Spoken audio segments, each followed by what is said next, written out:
Yeah, but you were entertained. There were a couple of opening acts, and and Well, they're the opening acts. they were the opening acts today. Yeah. Yeah. You're the closing out. What? The Yeah, I'm gonna bring it. I'm gonna bring it home. Okay. All right. Good afternoon. No, I don't need to tell you we're pleased to welcome Millicent Mutuli because you've heard her. This afternoon at 3 p.m., as I'm sure you heard from Paulina, there will be the General Assembly session, emergency special session on Ukraine. The Secretary General will deliver remarks and expected to stress that the invasion of Ukraine is an affront to our collective conscience and is a violation of the UN Charter and international law. Those remarks were shared with you. This morning, the Secretary General opened the meeting of the Committee on the Exercise of the Inalienable Rights of the Palestinian People. He noted that the meeting takes place as the situation in the Occupied Palestinian Territory is at its most combustible in years. He drew attention to today's deeply concerning news in which an operation by Israeli security forces and ensuing clash in Nablus left 10 Palestinians dead and over 80 injured. The Secretary General added that the situation in Jerusalem and Al-Quds is becoming more fragile amidst the provocations and acts of violence in and around the holy sites. The position of the United Nations is clear, he said. The status of Jerusalem cannot be altered by unilateral action.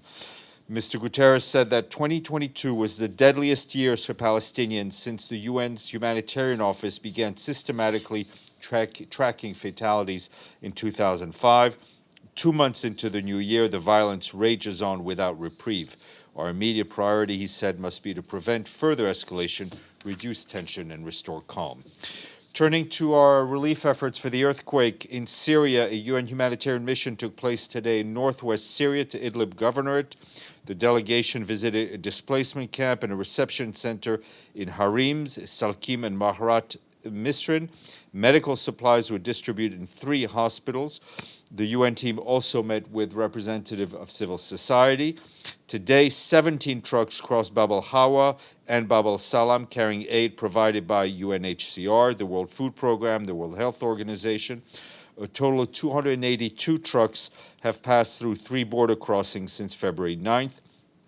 Our colleagues have found that the health sector has been particularly hard hit in the earthquake, with 47 health facilities having reported damaged in the northwest of Syria alone. 12 health facilities have suspended operations, and 18 are only partially functioning.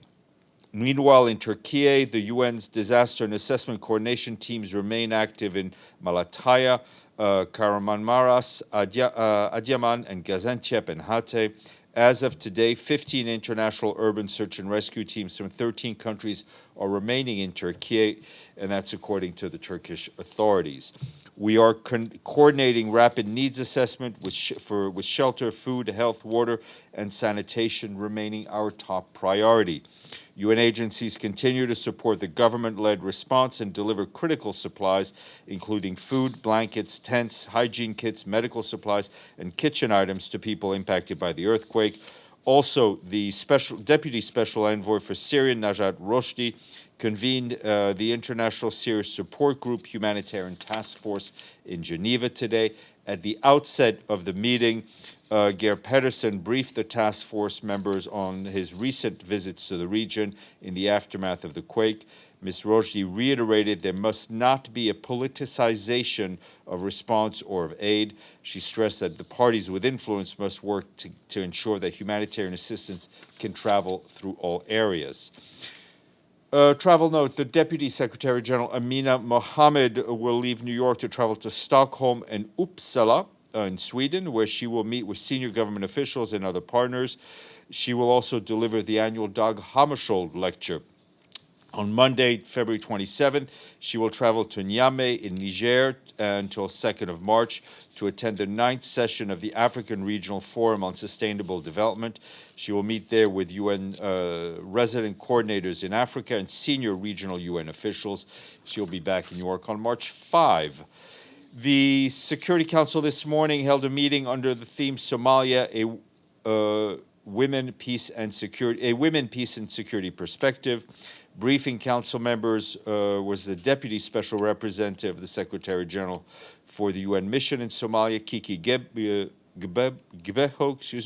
She welcomed the Somalia federal government's continued commitment to implementing the women, peace and security agenda, as demonstrated by the launch of the National Action Plan on Security Council Resolution 1325.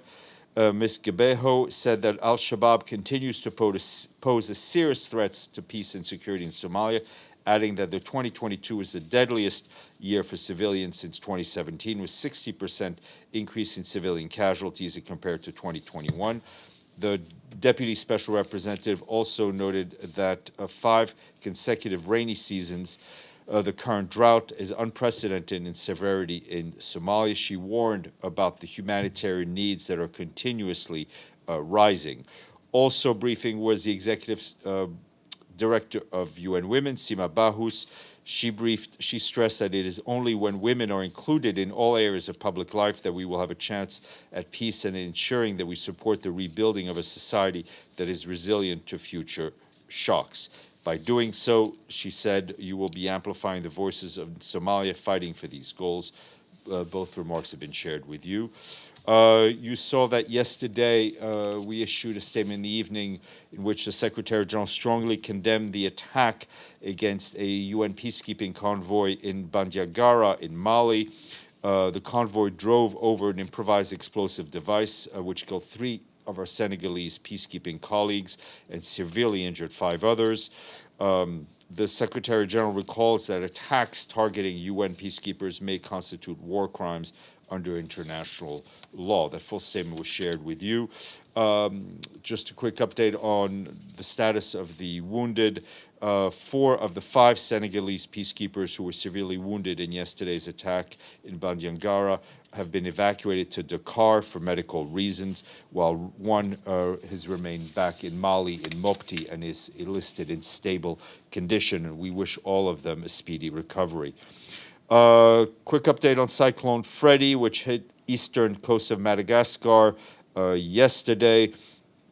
And the cyclone is now projected to emerge in the Mozambican Channel later today and re-strengthen before making landfall in Mozambique on Thursday. And as a reminder, Mozambique had been devastated by a cyclone a few years back already. We and our humanitarian partners are supporting the government in the response and have started providing assistance to some 7,000 people who were evacuated from their homes. We provided food, camp management, emergency telecommunications equipment. Nutrition supplies were replenished at the health centers ahead of the cyclone. Assessment will start tomorrow to determine the full extent of the damage and the response needed for Madagascar. Turning to the Democratic Republic of the Congo, the government and the UN and the humanitarian community today launched an appeal in Kinshasa for $2.25 billion to provide life-saving assistance to some 10 million people this year. 1 in 4 Congolese, which is 26.4 million men, women, and children, cannot meet their basic food needs. Some 6.4 million people are impacted by acute malnutrition, a figure that has not decreased in the last 2 decades. The DRC is the country most impacted by food insecurity in the world. It is also a country with the largest number of internally displaced people on the African continent.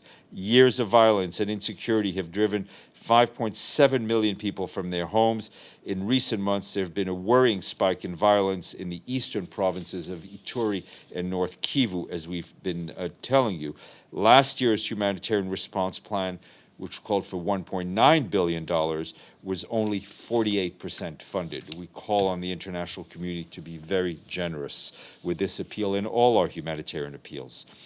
From the Central African Republic, the peacekeeping mission there reports that protection efforts by peacekeepers in Luru in Wampende Prefecture resulted in the release of more than 100 people who had been held by armed elements who had attacked their village. The mission dispatched a patrol in the area and responded robustly, forcing the armed group to flee. Among the civilians released, 2 people were wounded, were evacuated to a local hospital. The security situation on the ground remains calm, and peacekeepers have established a position in the area. Meanwhile, the mission continues to provide support to the process of local elections to be held in July. The peacekeepers sensitized civil society, including women, on local governance in Boar. In Bangassou, peacekeepers helped to promote women's participation in the DRC in collaboration with members of the High Council for Good Governance. Sorry, a couple more notes. In Myanmar, our team tells us that according to a new UNDP report, a quarter of people living in the poorest areas of the capital Yangon have not had any income in the last 12 months. Out of 3,000 people surveyed by UNDP in the capital, more than a third said they were eating less, and over one quarter said their families are doing without medical treatment or medication. To tackle the issues, a new initiative was launched with UNDP, UN Women, and UN Habitat to improve vulnerable people's income and access to basic services. We're boosting vocational training for young people, bolstering micro and small enterprises, and improving access to healthcare and clean drinking water. Last year, we reached 25,000 people who have now access to affordable clean water. This year, our colleagues aim to reach 450,000 people.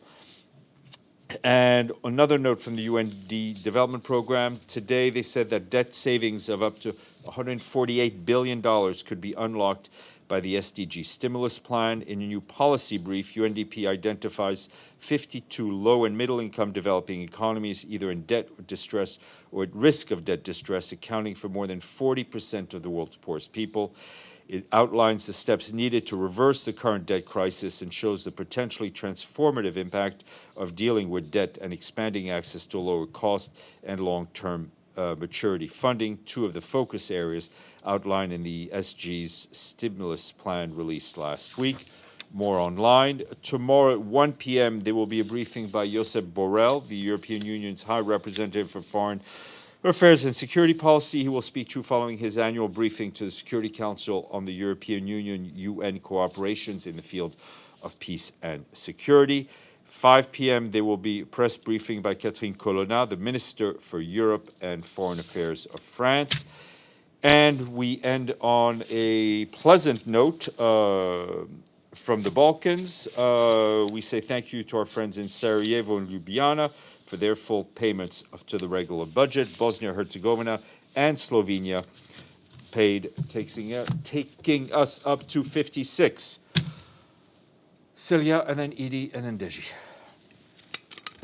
Steph, not too long ago, Olivier Salgado, the spokesperson in Mali from the mission, was expelled. Now it's the turn of the Human Rights Director. So how is the Secretary General reacting? And is it going to stop here, there, or are they going to expel everybody? For the authorities in Mali, how we react. Well, no, I mean, you're asking me where it's the decisions that were taken that led to the departure of those two people were decisions taken by the government of Mali. You have to ask them. I mean, it's not decisions by us. How the Secretary General reacted, I would refer you to the briefing on that day where we issued a statement in which we very much regretted the decision and also underscore the fact that the concept of persona non grata does not apply to the United Nations. Ms. Lederer. Thank you, Steph. The Russians have circulated a draft resolution calling for the Secretary General to establish an independent commission to investigate the explosions, sabotage at the Nord Stream 1 and Nord Stream 2 pipelines. At yesterday's Security Council meeting, the Russian ambassador said that Moscow has no trust in the investigations being conducted by Denmark, Sweden, and Germany, but he fully trusts an investigation by the Secretary General. What is the Secretary General's response? Well, as we've said before, we will, as we always do, abide by any mandate given to us by the Security Council or the, I mean, in this case by the Security Council. So there's a resolution that has been circulated. We will await the decision of the Security Council and abide again as whenever the Secretary General is given a task, a request, a mandate, he does so. And on the earthquakes impact on southern Turkey and northwestern Syria, can we get an update on donations to the two appeals? Yes, I mean, I can give you those as soon as I have them. I will give them to you. And we'll circulate that website. The both appeals are up on the OCHA website, so you can get minute by minute updates of when money comes in. I think the Syria appeal, last I checked, was about is 26%. Syria is 26% funded, and Turkey appeal is 4% funded so far. And again, we encourage people not only to pledge but to hand over hard cash. And does the Secretary General have any plans to visit that area? I have nothing to share with you at this point on that. Deji. I don't worry because also I got a bunch of questions. Okay. But you have hard cash. In his remarks at the opening of the 2023 session of the Committee of the Palestinian People, the Secretary General mentioned about this what he called concerning news that the Israeli security force left 10 Palestinian. The raid left 10 Palestinian dead and over 80 injured, but yet there's still no condemnation. I mean, should this be condemned? This kind of raid, because he said it's an escalating of tension. We're trying to get to details of exactly what happened. We have been very clear and forceful in condemning the loss of life of civilians. What is important for us is to see an end to this cycle of violence. The only way out is through a political solution and a renewed dialogue between the parties. As we speak, Mr. Venesland, who's on the ground, is speaking to various parties in order to try to de-escalate and reduce tension. On yesterday's Security Council meeting on the Nord Stream, Mr. Carlo, she briefed the council. In all her remarks, there's no concern, there's no responsibility should be held. Why is that? I think we've expressed at the beginning. I think we'd very much expressed our concern about what happened. We don't know what happened, right? We don't know. We only know what we've seen in the media, and I think Mr. Carlo was very clear in saying that what we don't know, right? And we had expressed, I think, various. I think UNEP had spoken out about the impact, the possible environmental impact. But again, we don't know what happened. But should there be any general rules? For example, if this happened, someone should be responsible, no matter who that is. Well, I mean, if bad things happen, people should be held responsible. We don't know what happened. Mm-hmm. Okay, Linda. Thank you, Steph. This is regarding Secretary of State Blinken's meeting tomorrow with SG.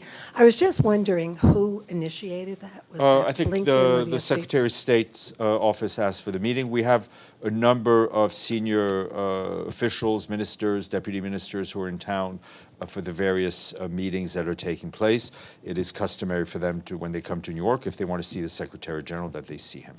And just following up on that, the U.S. Department of State press a statement said that Mr. Blinken was interested, among other things, in discussing the Black Sea Grain Initiative.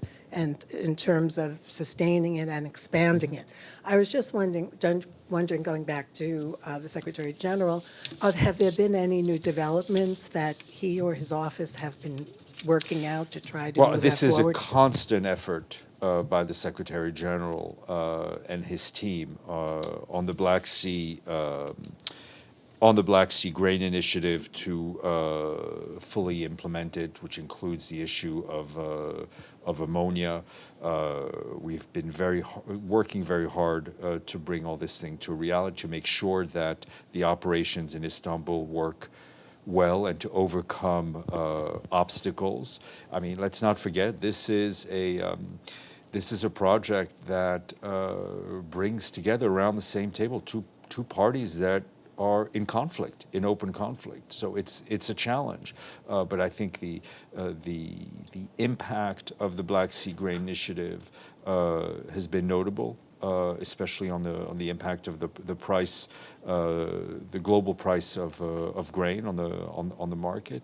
There's also a whole nother part in terms of facilitating the export of Russian grain and fertilizer, which is not under sanctions.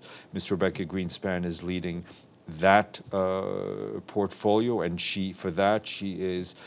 her and her team are in constant touch with authorities in Moscow, but also in Brussels and Washington, and also private sector players. The Secretary General is fully determined to keep all of these efforts afloat, despite the challenges that are ongoing. Sorry, I'll get you, 'cause you came a little late. Stefano. Does it work? Is a follow-up on the Nord Stream pipeline.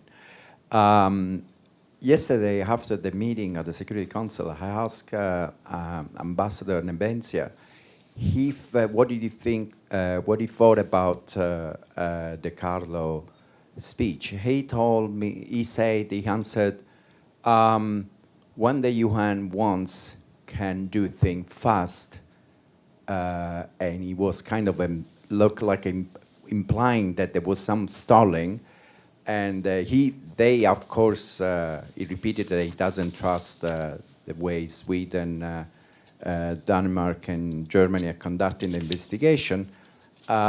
So my question is kind of similar to the one that my colleagues asked you, but I tried to see from you how the Secretary General is concerned about this event. Does he think that what happened is serious, very serious, super serious? Is there a fourth option? I mean, I've never been very good at multiple choice tests. You know, this is yet another, and all seriousness, all joking aside, this is yet another example of the tensions, and the very real and serious tensions that exist within the global arena, and the divisions that we see. I don't have anything to add to what Mr. Carlo said, and I can't interpret what, you know, Ambassador Nebenzia may have implied. You may be able to read his mind. I can't. So we listened to his words. We listened very carefully to the words that he said yesterday in the Security Council, including the trust that he places in the Secretary General. I will get you, Edie, Abdelhamid, and then Edie. Thank you, Stéphane. I sent you my question, in fact, by email. I wasn't have sure I'd limited make it. capacity of absorbing information by Okay. email, WhatsApp, Signal, Come on. and everything before the briefing. So. My question is very clear. Why Mr. Torwensland did not issue any statement seeing 10 Palestinians killed in Nablus, including 2 children, I send you their names, and 2 aged people.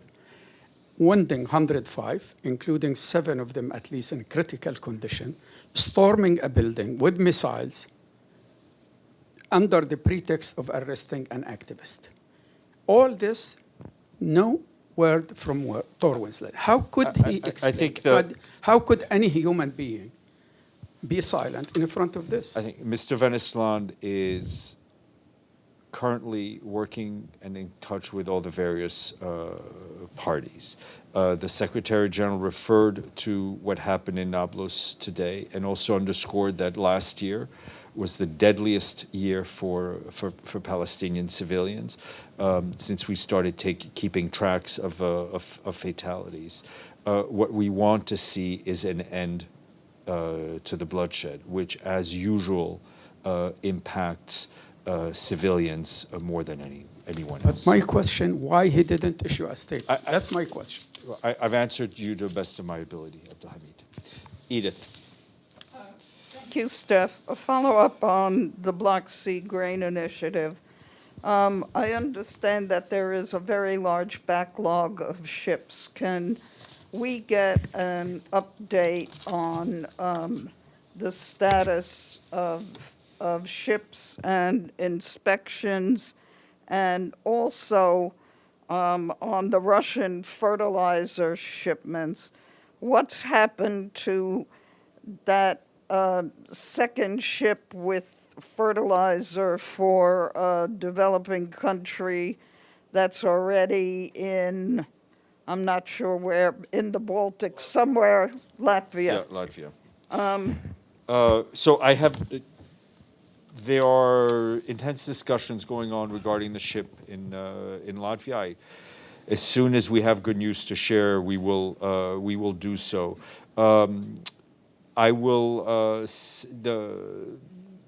Our colleagues in Istanbul, the Joint Coordination Center, also keep a website updated with all the movements, everything that's come in, the ships that come in, come out, the amount of grain and goods that have come out. So it's all there to see.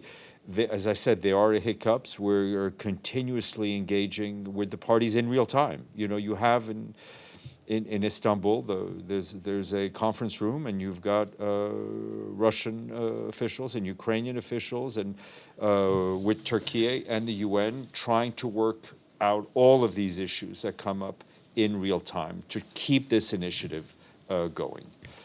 Okay. Don't look at me for anything else. Goodbye.